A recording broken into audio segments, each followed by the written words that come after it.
Rahit kasalligini 3 ta bosqichi bo'ladi. Birinchi bosqichi yengil darajada deb aytiladi.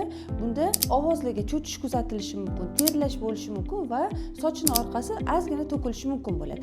Lekin har doim ham sochning orqasini to'kilishi bu rahitning belgisi emas. Bu sog'lom bolalarda ham bo'lishi mumkin bo'lgan simptom hisoblanadi. Ikkinchi darajasi bo'lsa, bu o'rta darajada deb aytiladi.